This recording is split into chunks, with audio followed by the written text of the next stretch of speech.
Les ruego, hermanos, que abran sus Biblias en el Evangelio de Marcos. Vamos a reasumir nuestra serie en el Evangelio de Marcos, Marcos capítulo 10. Y vamos a leer los versículos 32 al 45. Marcos capítulo 10, versículos 32 al 45. E iban por el camino subiendo a Jerusalén, y Jesús iba delante de ellos. Y estaban perplejos, y los que le seguían tenían miedo. Y tomando aparte de nuevo a los 12, comenzó a decirles lo que le iba a suceder. He aquí subimos a Jerusalén, y el Hijo del Hombre será entregado a los principales sacerdotes y a los escribas, y le condenarán a muerte, y le entregarán a los gentiles, y se burlarán de él, y le escupirán, le azotarán y le matarán, y 3 días después resucitará. Y se le acercaron Jacobo y Juan, los 2 hijos de Zebedeo, diciéndole: Maestro, queremos que hagas por nosotros lo que te pidamos. Y él les dijo: ¿qué queréis que haga por vosotros?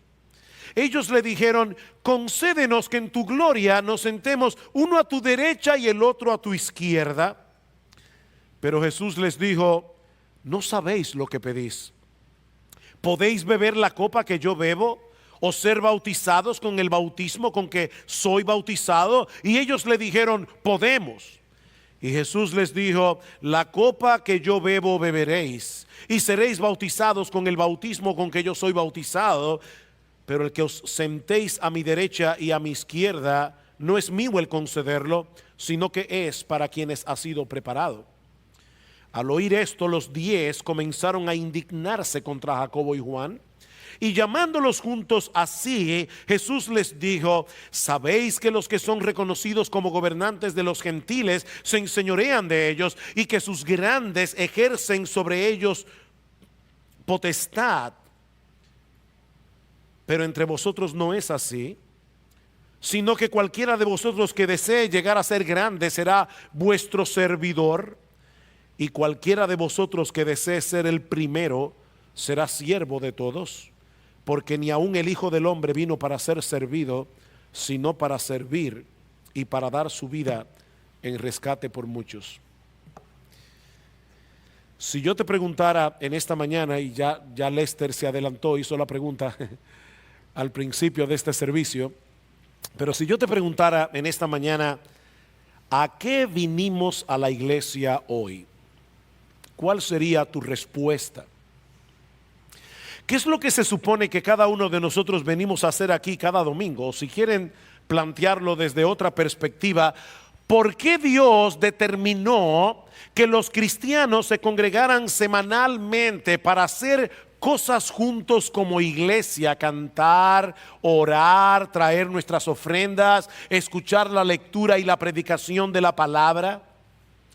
Mis hermanos, esta pregunta es importante, porque si no sabemos con exactitud por qué debemos congregarnos, es posible que algunos vengan a la iglesia de manera irregular, y lamentablemente eso pasa demasiado en las iglesias en el día de hoy. La gente viene cuando quiere, aún los que son miembros de la iglesia, y eso es una falta terrible.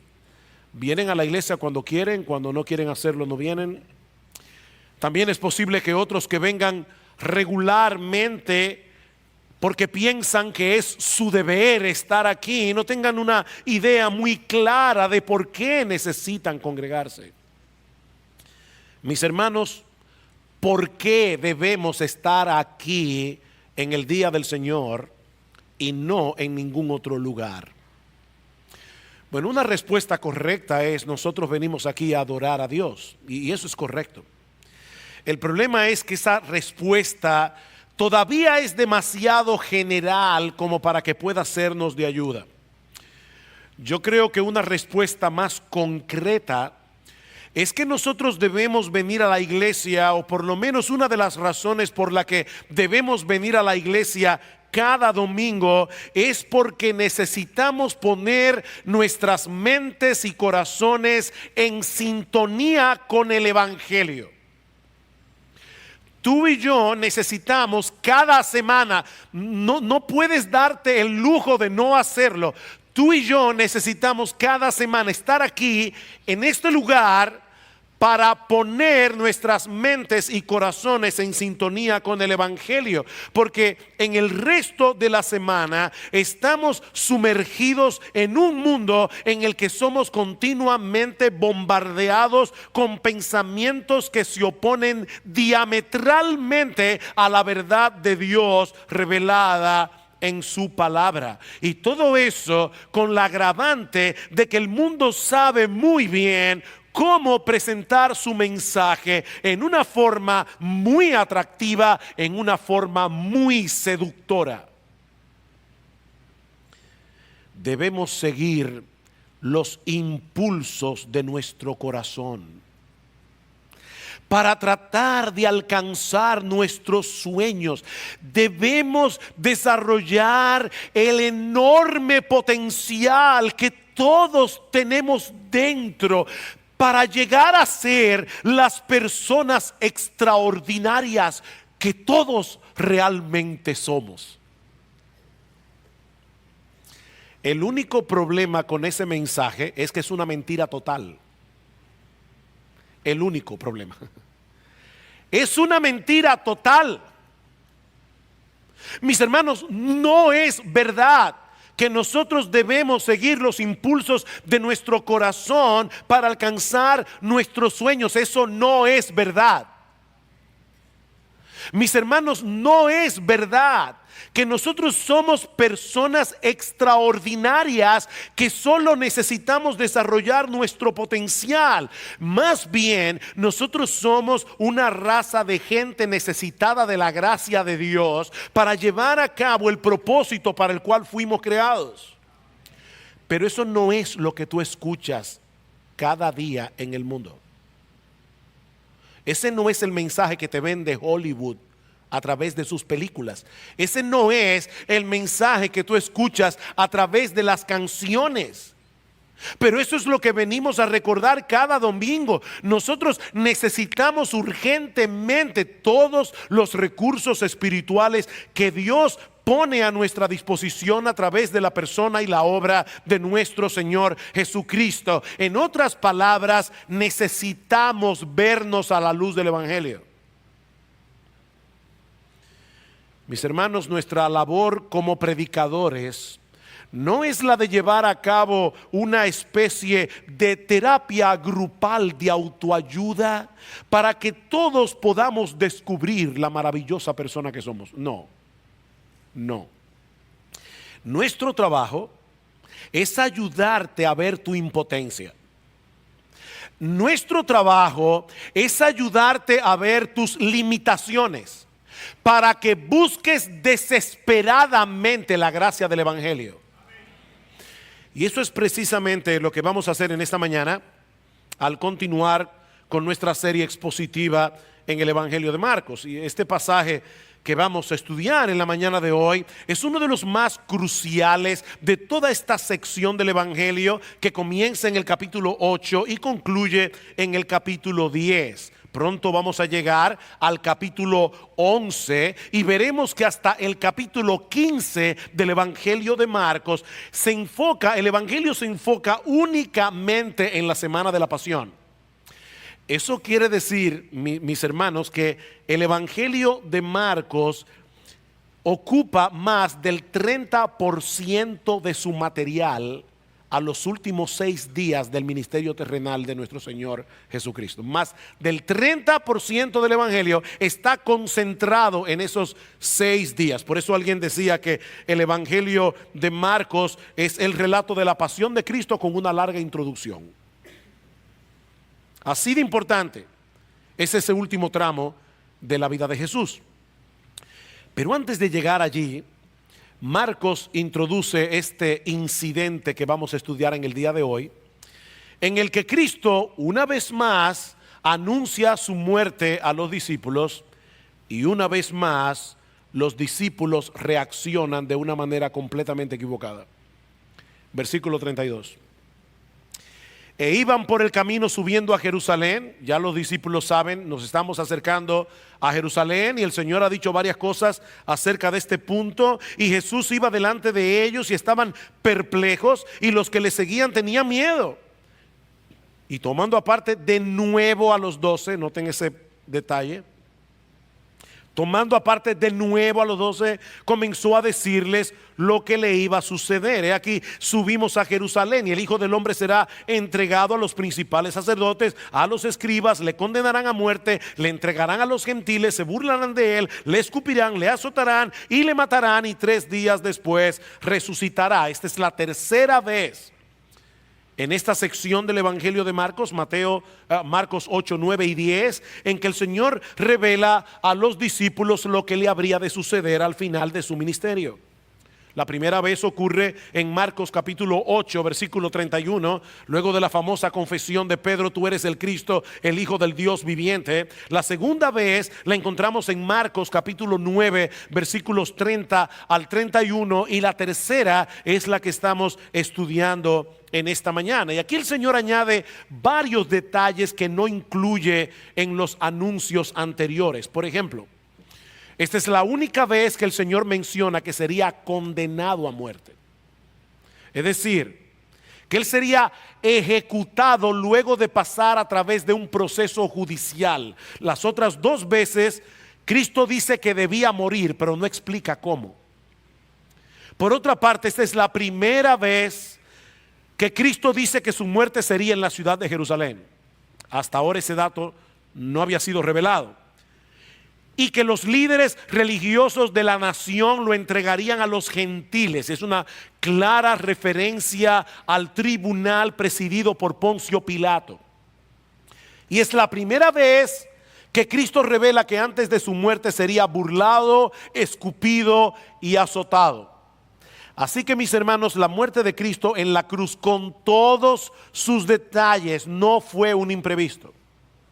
Esto fue parte del plan de Dios al enviar a su Hijo al mundo para dar su vida en rescate por muchos. Versículo 45, porque ni aun el Hijo del Hombre vino para ser servido, sino para servir y para dar su vida en rescate por muchos.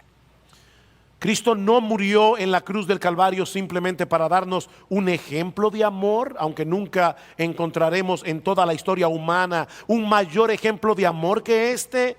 Pero su muerte en la cruz es mucho más que eso. Es el pago de un rescate.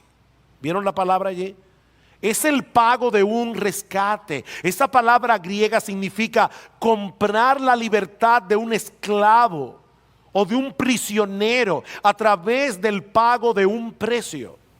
En aquellos días, para poder libertar a una persona de la prisión o una persona que estaba en esclavitud, era necesario pagar la suma correspondiente a su deuda. El problema es que aquí no estamos hablando de cualquier tipo de esclavitud, ni estamos hablando de cualquier tipo de deuda. Mis hermanos, todos nosotros somos esclavos del pecado por naturaleza. Todos nosotros neciamente nos hemos vendido a la esclavitud. Nos hemos entregado a violar continuamente la ley de Dios a lo largo de toda nuestra vida. De manera que nosotros tenemos con la justicia de Dios una deuda infinita que requiere el pago de un valor infinito. Dios no puede ignorar el pecado. Mi amigo que estás aquí en esta mañana, escúchame bien, Dios no puede ignorar el pecado. Dios no puede pasar por alto el pecado, porque si Dios hiciera eso, sería totalmente injusto de su parte.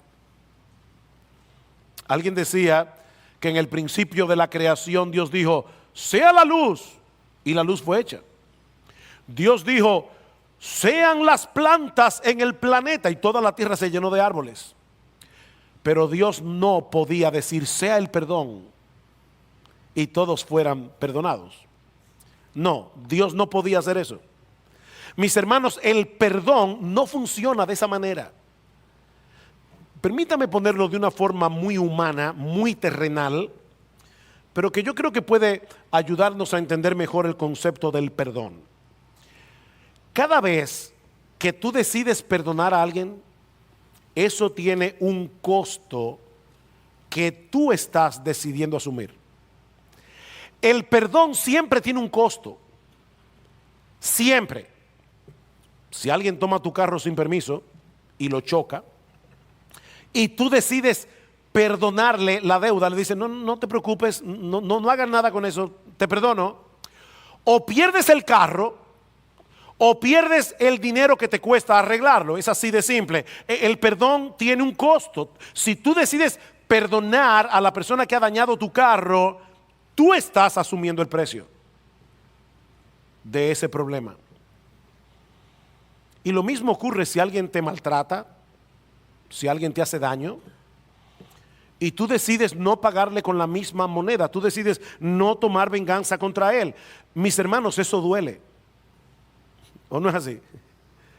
Cuando alguien te hace daño y tú decides perdonarlo, eso duele, porque tú estás decidiendo sufrirlo tú y no hacer que el otro sufra lo que él merece.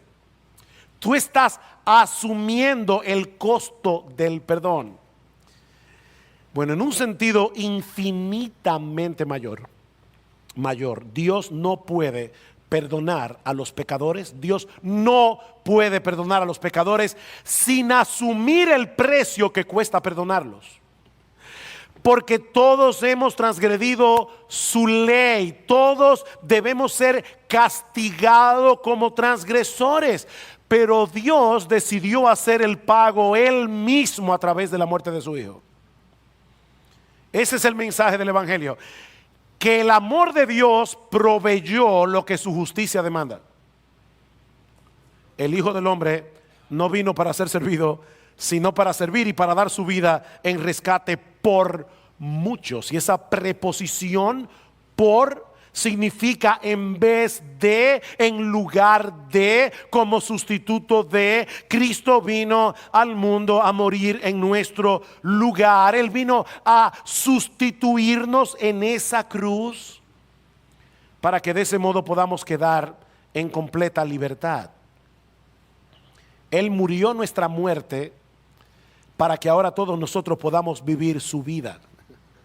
Por eso dice John Piper que Marcos 10:45 es lo que convierte el cristianismo en evangelio.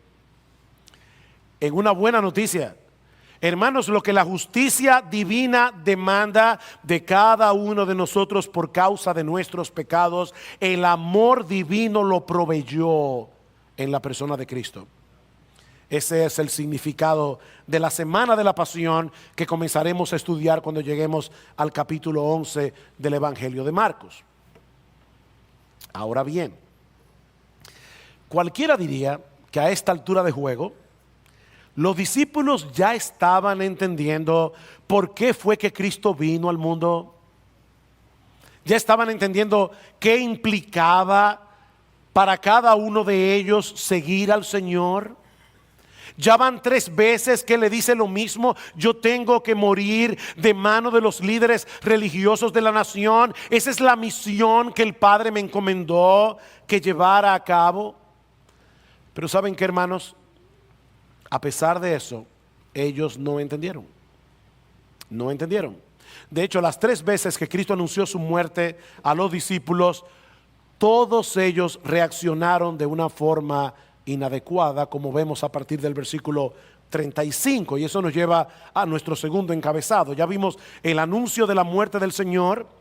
Veamos ahora, en segundo lugar, la petición orgullosa y egoísta de los hijos de Zebedeo.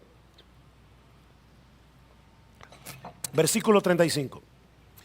Y se le acercaron Jacobo y Juan, los 2 hijos de Zebedeo, diciéndole: Maestro, queremos que hagas por nosotros lo que te pidamos. Jacobo y Juan vienen delante del Señor como esos niños que quieren que sus padres le digan que sí antes de saber qué es lo que quieren. Papi, dime que sí, y después te voy a pedir una cosa.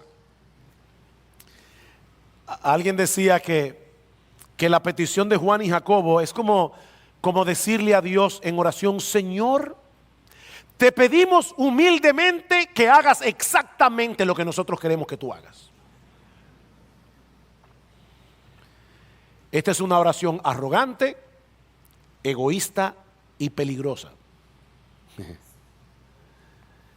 Mis hermanos, lo peor que le puede suceder a un cristiano es que Dios le diga que sí a todo lo que le pide. Pero Él nos ama demasiado como para consentirnos de ese modo. Versículo 36. Y Él les dijo: ¿qué queréis que haga por vosotros? En otras palabras, primero dígame cuál es la petición.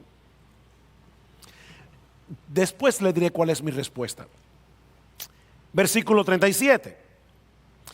Ellos le dijeron: concédenos que en tu gloria nos sentemos uno a tu derecha y el otro a tu izquierda. Señores, es muy sencillo. Mira, lo que nosotros queremos es que cuando tú llegues al poder, nos concedas los puestos más importantes en el gabinete. No estamos pidiendo mucho. Ahora, hermanos, eso es de verdad, si no fuera trágico, sería cómico. Esto es sencillamente increíble. Cristo acaba de decirles que Él sería condenado a muerte, que Él sería burlado, escupido, azotado, pero ellos estaban tratando de llegar primero que los otros discípulos para obtener los mejores cargos del gobierno. Ahora, esta petición no salió de la nada. Hay varios factores que se conjugaron probablemente en el corazón de Juan y de Jacobo para hacer esta petición. Por un lado estaba la promesa que el mismo Jesús les había hecho durante el encuentro con el joven rico, un texto que citamos durante la escuela dominical. Este pasaje se encuentra inmediatamente antes en los versículos 17 al 31 del capítulo 10. En el pasaje paralelo, en Mateo 19, 28, el Señor le dice a sus discípulos: en verdad os digo que vosotros que me habéis seguido en la regeneración, cuando el Hijo del Hombre se siente en el trono de su gloria, os sentaréis también sobre 12 tronos para juzgar a las 12 tribus de Israel. Y tal parece que Juan y Jacobo hicieron los cálculos: 6 tronos a la derecha, 6 tronos a la izquierda, por lo menos hay 2 que le van a quedar al lado. O sea que en cierto sentido, hermano, nosotros podemos decir que esta petición era una manifestación de la confianza que estos hombres tenían en la palabra de Jesús. Ellos no tenían ninguna duda de que Cristo era un rey, que iba a establecer un reino y que ellos iban a reinar con él. Ellos estaban seguros de eso. Así que por lo menos eso podemos decir a favor de Juan y de Jacobo. Ellos tenían fe. Ellos creían en el Señor. Por otra parte, Juan y Jacobo pertenecían al círculo más íntimo de los discípulos. Eso lo vemos una y otra vez en los evangelios. Siempre que el Señor apartaba a 3 de ellos, eran Juan, Jacobo y Pedro. Aparte de que hay algunas evidencias bíblicas, y yo no tengo el tiempo para demostrar eso en esta mañana, pero hay algunas evidencias bíblicas bastante fuertes de que la madre de Juan y de Jacobo, Salomé, era hermana de la Virgen María.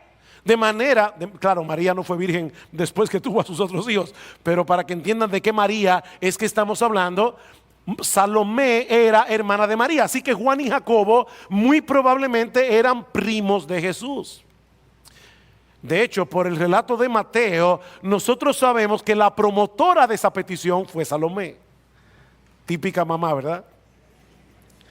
Ahí está mami. La madre siempre piensa que sus hijos son los mejores. Y sí, que son lo más bonito, obviamente. Y siempre piensan que sus hijos merecen los mejores puestos.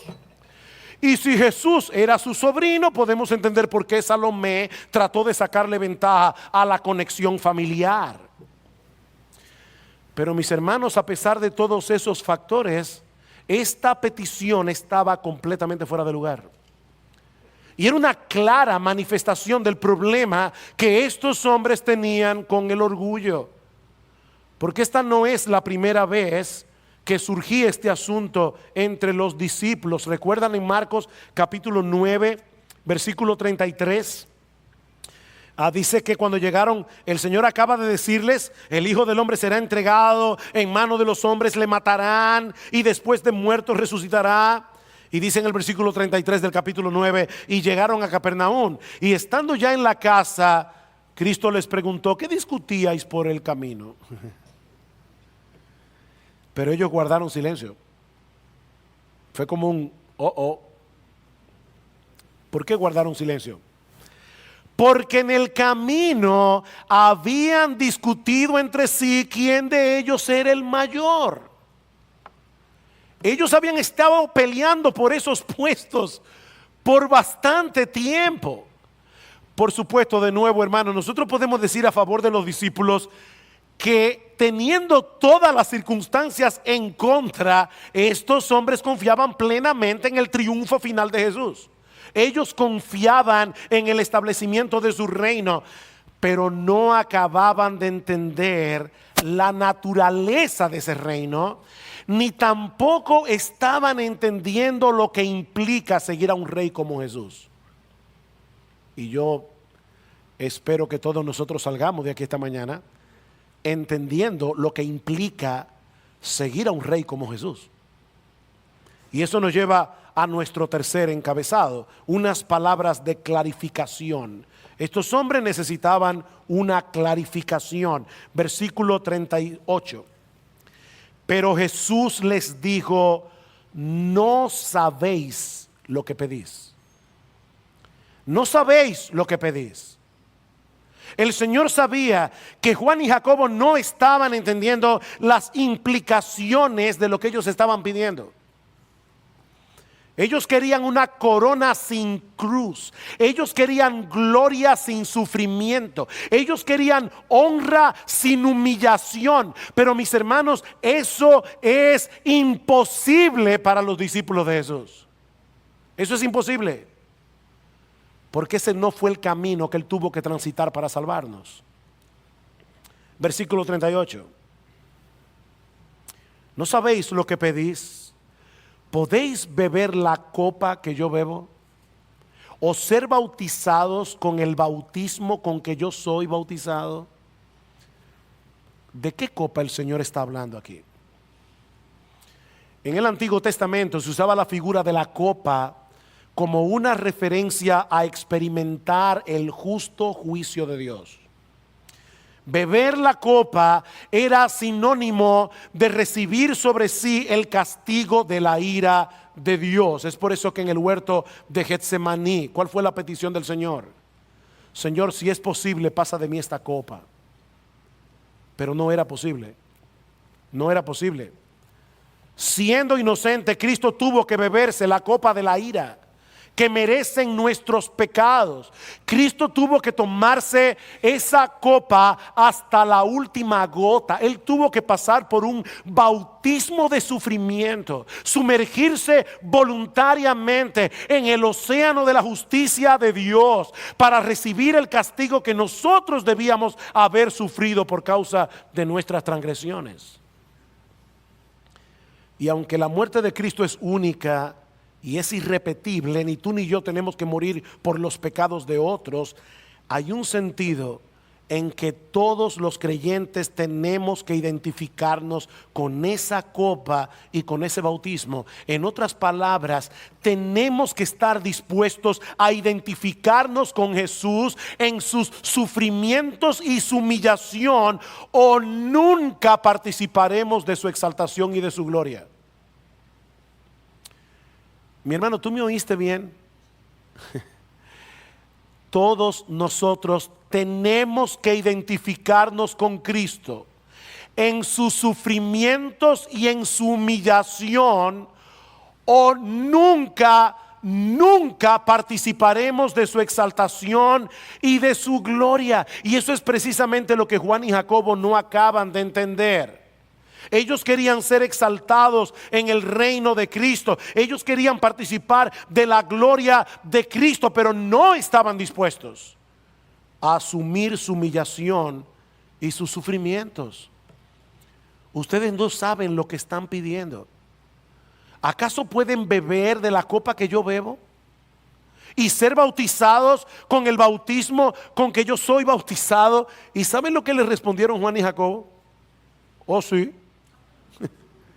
Versículo 39, nosotros podemos. Wow. Esto es impresionante. Juan y Jacobo estaban muy seguros de su propia fidelidad y de su propia fortaleza. Mis hermanos, ¿saben lo que ocurrió cuando Cristo fue arrestado? Todos los apóstoles salieron huyendo. Estos hombres no se conocían a sí mismos. Mis hermanos, ninguno de nosotros puede ser fiel a Cristo en nuestras propias fuerzas. ¿Saben por qué? Porque ser fieles a Él en este mundo caído tiene un precio. Versículo 39. Jesús les dijo: la copa que yo bebo beberéis. De eso pueden estar seguros. La copa que yo bebo beberéis. Y seréis bautizados con el bautismo con que yo soy bautizado. Pero el que os sentéis a mi derecha o a mi izquierda, no es mío el concederlo, sino que es para quienes ha sido preparado. ¿Saben lo que el Señor le está diciendo aquí a Juan y Jacobo? Miren, yo no puedo asegurarles el puesto que ustedes van a tener en el reino de los cielos, porque eso ya fue asignado soberanamente por Dios el Padre desde antes de la fundación del mundo. Ahora hay una cosa que yo les puedo asegurar: ustedes van a sufrir. Eso sí es seguro. Yo no sé cuál es el puesto, ni qué tan lejos ustedes van a estar del trono, pero ustedes van a sufrir si me siguen a mí. Ustedes van a beberse esa copa. Ustedes van a ser bautizados con ese bautismo. Queridos hermanos, el camino que lleva a la gloria pasa primero por la cruz, porque nosotros seguimos a un crucificado. Nosotros estamos detrás de un crucificado. Por supuesto, es importante aclarar que no es la humillación, ni el sufrimiento, ni el servicio lo que nos hace salvos. No, yo no estoy diciendo eso. Pero seguir a Cristo implica la intención de identificarse con Él en su humillación. Implica la intención de identificarse con Él en el sufrimiento. Ese es el llamado de Cristo a los que quieran seguirle a Él. Y eso nos lleva a nuestro último encabezado: una lección acerca de la verdadera grandeza en el reino. Versículo 41. Al oír esto, los 10 comenzaron a indignarse contra Jacobo y Juan. Estaba tratando de ver cómo podía traducir mejor esa palabra griega que se traduce en nuestras Biblias como indignación, porque es una palabra bastante fuerte en el original. Lo que Marcos está diciendo aquí es que los discípulos estaban furiosos contra Jacobo y contra Juan. Estaban llenos de rabia contra Jacobo y contra Juan. Y Marcos no aclara por qué. Pero yo creo que por lo que el Señor dice más adelante, es muy evidente que ellos estaban molestos porque se le fueron adelante. Al final de cuentas, los 12 tenían el mismo problema. Y de paso, los 12 tenían el mismo problema que tú y yo tenemos. La influencia del mundo había llegado a ser un tremendo obstáculo para poder asimilar las enseñanzas y el ejemplo de Jesús. La influencia del mundo. Recuerden lo que decíamos al principio de este mensaje: una de las razones por la que debemos venir a la iglesia cada domingo es porque necesitamos poner nuestras mentes y corazones en sintonía con el evangelio, porque esa es la única razón en que podremos contrarrestar el bombardeo que recibimos de parte de este mundo el resto de la semana, y más en esta generación tan hedonista y narcisista. Sí, yo sé que hay muchos niños aquí que no van a entender esto. Hedonista es una persona que vive para el placer. El placer. Todo lo que me causa problemas yo no lo quiero en mi vida. Yo quiero una vida fácil, yo quiero una vida cómoda. Y de paso, hermanos, de verdad, todos nosotros estamos infectados de eso. Ayer había un tiempo de ayuno y oración. Si tú no viniste al ayuno y oración y fue por una causa justa, no hay problema. Pero de verdad, cuestiónate, es simplemente porque no, yo quería dormir un poco más. Somos hedonistas y somos narcisistas. ¿Y eso qué significa? Bueno, Narciso es un personaje de la mitología griega que estaba tan enamorado de sí mismo que un día vio su foto, no, Dios vio su foto, vio su rostro reflejado en el espejo de agua que había en un estanque y estaba tan fascinado con su imagen que quiso abrazarla y se ahogó. Bueno, hoy día, de verdad, hermanos, yo creo que el Facebook es muy claro, evidencia claramente que nosotros vivimos en una generación narcisista. Nosotros queremos ser famosos, nosotros queremos ser estrellas, nosotros queremos que todo el mundo se entere si comiste ayer un pie de manzana, si fuiste a la playa, si fuiste a la montaña, aquí estoy yo tomando el sol. O sea, es una generación narcisista. Y ese narcisismo, mis amados hermanos, es absolutamente contrario al evangelio. Es así de simple. Es contrario al evangelio.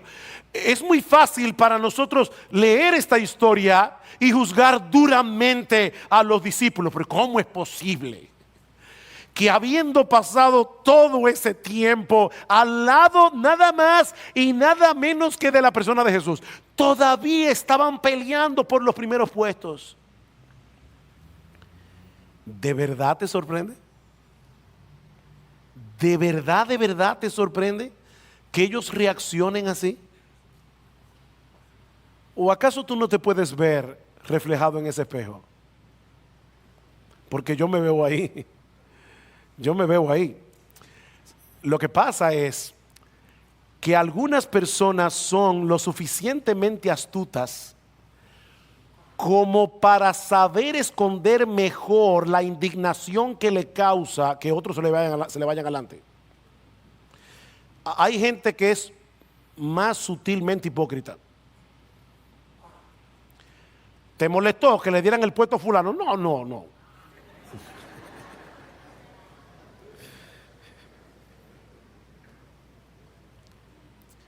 Miren, mis hermanos, ningún ser humano voluntariamente, por naturaleza, asume la postura de un siervo. Nosotros no somos así. Todos venimos de fábrica, infectados por la perspectiva de grandeza que el mundo promueve. Tú y yo estamos infectados. Pero los seguidores de Cristo deben ser intencionales en identificar esos movimientos de su corazón y erradicar esa perspectiva mundana que todos tenemos. Vean el versículo 42. Y llamándolos junto a sí, Jesús les dijo: ¿sabéis que los que son reconocidos como gobernantes de los gentiles se enseñorean de ellos y que sus grandes ejercen autoridad sobre ellos? Pero entre vosotros no es así, sino que cualquiera de vosotros que desee llegar a ser grande será vuestro servidor, y cualquiera de vosotros que desee ser el primero será siervo de todos. Ese es el título de este sermón: siervo de todos. Hermanos, ¿cuál es el concepto que el mundo tiene de grandeza? Tener poder, dominio y control sobre otros. Eso es grandeza según el mundo. De acuerdo al mundo, la grandeza de una persona es directamente proporcional a la cantidad de personas sobre las que puedes enseñorearte. Es grande el que puede mirar a los otros desde arriba. es grande el que puede ejercer autoridad sobre los demás, ya sea por el puesto político que ocupa, ya sea por la cantidad de dinero que tiene. El que tiene más siervos gana. Pero el Señor dice a sus discípulos y a todos nosotros que ese paradigma de grandeza debe ser completamente erradicado de la iglesia. Entre vosotros no debe ser así. No debe ser así. Sino que cualquiera que desee llegar a ser grande será vuestro servidor. Y el que quiera ser el primero será siervo de todos, dulos de todos, esclavo de todos. Es lo que dice el texto literalmente. En el reino de los cielos, la grandeza no se mide por la cantidad de personas que están por debajo de ti, sino por la cantidad de personas a las que tú le sirves. Eso es grandeza en el reino de Dios.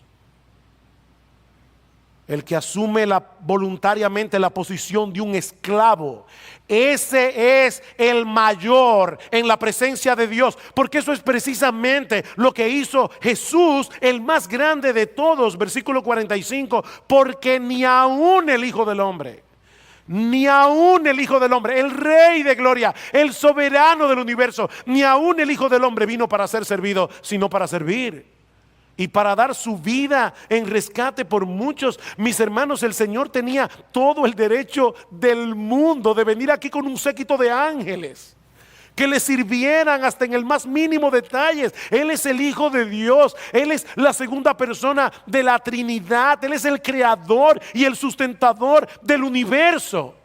Y Él no vino para ser servido. Él vino para servir hasta la muerte.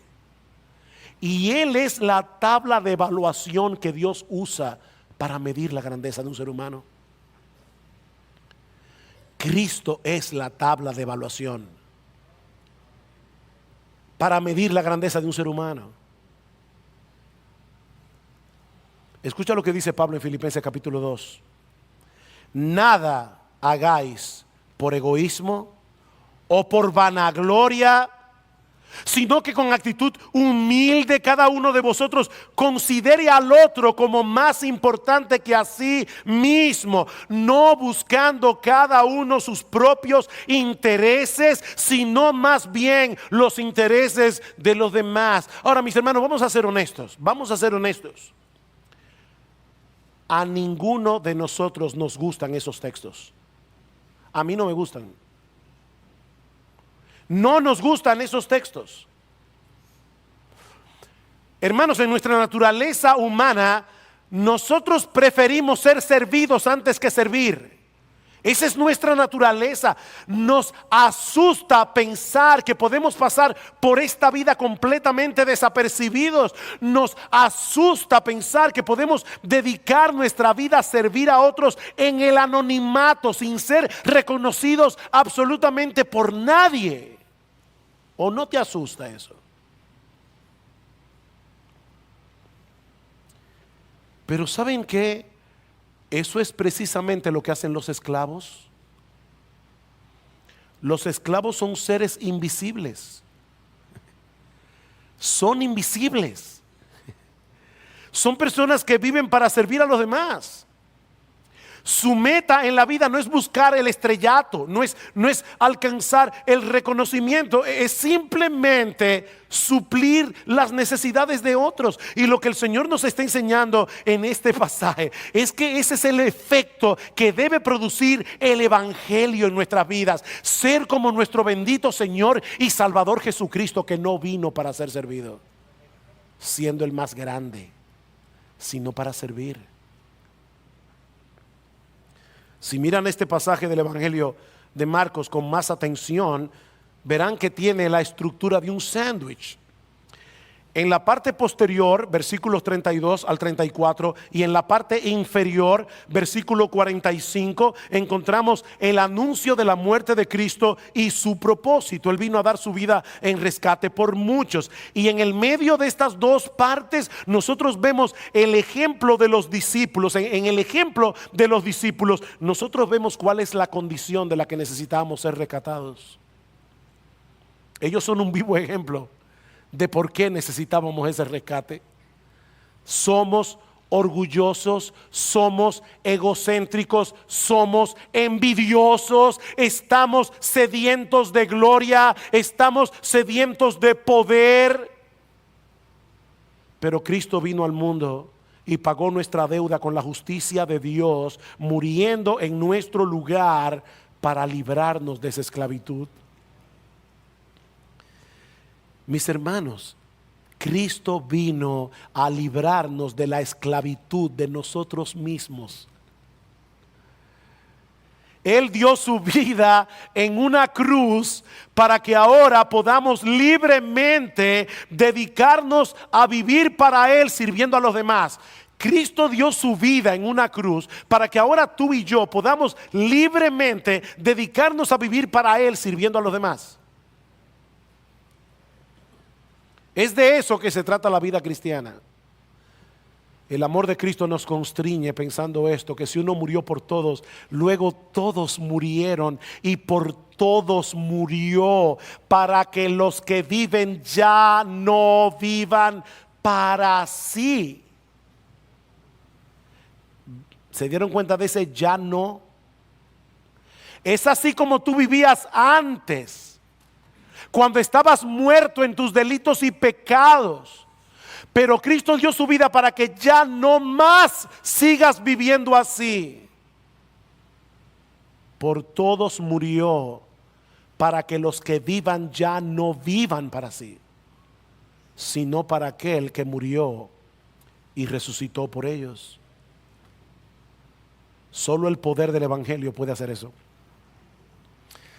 Solo el poder del Evangelio pudo transformar este grupo de hombres, los apóstoles, orgullosos, arrogantes, egocéntricos, en un grupo de discípulos dispuestos a dar su vida para el servicio de Cristo y de su iglesia. ¿Qué pasó ahí? El Evangelio los transformó. El Evangelio hizo la transformación. Por la obra del Espíritu Santo, en ellos finalmente comprendieron las implicaciones de seguir a Cristo. Y en dependencia del Espíritu Santo pudieron vivir en consecuencia.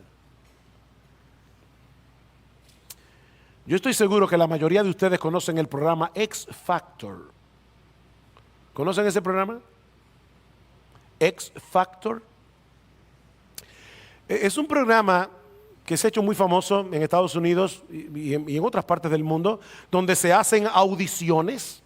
Las personas vienen al programa y cantan y hacen muchísimas cosas para ver si pueden alcanzar el sueño de ser famosos. Y es increíble la emoción que siente la gente cuando es seleccionada por el jurado. Es como, wow, por fin voy a poder justificar mi existencia. Yo no era nada, yo no era nadie. Ahora voy a poder justificar mi existencia cuando yo escuche al público ovacionándome en el escenario. Mis hermanos, lo que este pasaje nos enseña es que en la iglesia de Cristo no hay X Factor. No hay equivalente para ese programa. De hecho, lo que sí hay aquí es un cross factor. Es el factor de la cruz. Ese es el factor aquí. El factor de la cruz. El que quiera llegar a ser grande será vuestro servidor. ¿Tú quieres grandeza? Está bueno que busques la grandeza. No hay nada encomiable en que un cristiano diga, no, a mí no me importa ser el peor cristiano del mundo. No.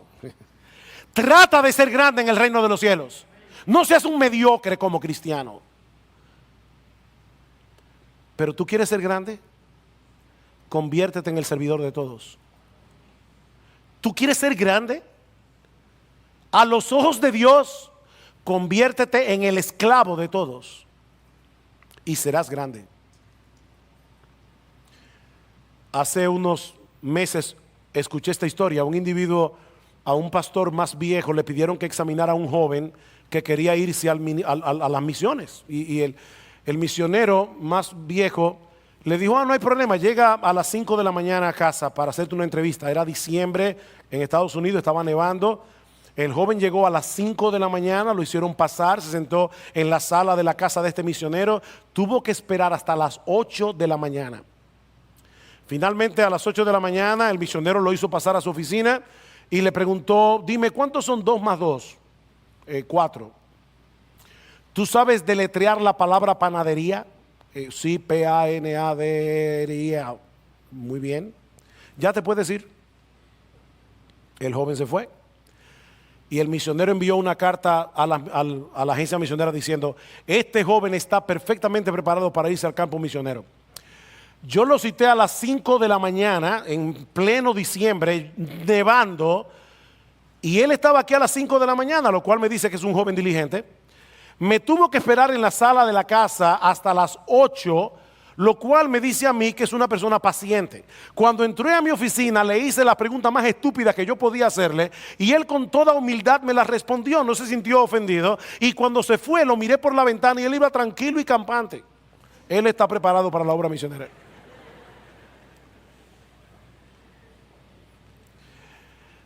Mis hermanos, ese es el tipo de personas a la que Dios usa.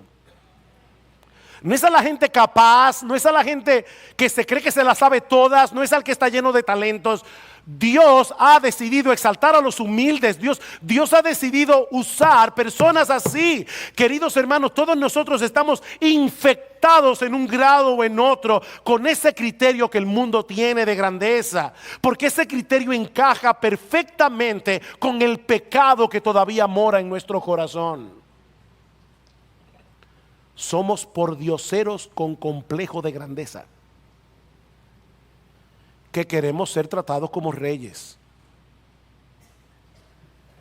¿Y saben lo que hizo Dios? En su amor envió al verdadero Rey de Gloria, que asumió la posición de un siervo para rescatarnos de esa esclavitud, convertirnos en siervos como Él, para después permitirnos compartir su gloria. ¿Saben qué, hermanos? Algún día nosotros reinaremos con Cristo. Algún día reinaremos en el reino de Dios. Dice en Apocalipsis capítulo 3 versículo 21: al que venciere le daré que se siente conmigo en mi trono, así como yo he vencido y me he sentado con mi Padre en su trono. No es al lado, ni a la derecha ni a la izquierda. Te vas a sentar conmigo en mi trono. Pero eso es cuando yo regrese en gloria. Eso es cuando yo regrese en gloria. Juan y Jacobo no estaban completamente equivocados, pero estaban esperando el cielo antes de tiempo. Y sobre todo, estaban buscando los primeros puestos a la manera del mundo, no a la manera de Dios. En el reino de Cristo, los primeros puestos están reservados para los que sirven, no para los que tienen complejo de realeza. Es para los que sirven. Y mis hermanos, nosotros tenemos que ser intencionales en tratar de identificar aquellas áreas de nuestra vida que no se encuentran en sintonía con el Evangelio y en dependencia del Espíritu de Dios. Resistir al molde en el que este mundo quiere meternos y seguir siendo transformados en nuestro entendimiento para ser cada vez más como Cristo. Déjame hacerte una pregunta. ¿Cómo crees que te visualizan las personas que están a tu alrededor? ¿Como alguien que quiere enseñorearse y servirse de los demás? ¿O como alguien que ocupa voluntariamente la posición de un siervo? ¿Cómo te ven los demás? ¿Te encuentras a menudo quejándote de los demás y demandando que te tomen en cuenta? Porque si es así, mi amado hermano, mi amada hermana, vuelve a poner tus ojos en Cristo, que siendo el más grande, se hizo siervo de todos, para librarnos de nuestro orgullo, para librarnos de nuestro egoísmo, de modo que podamos imitarle a Él sirviendo sacrificialmente a los demás. Que Dios nos ayude a ser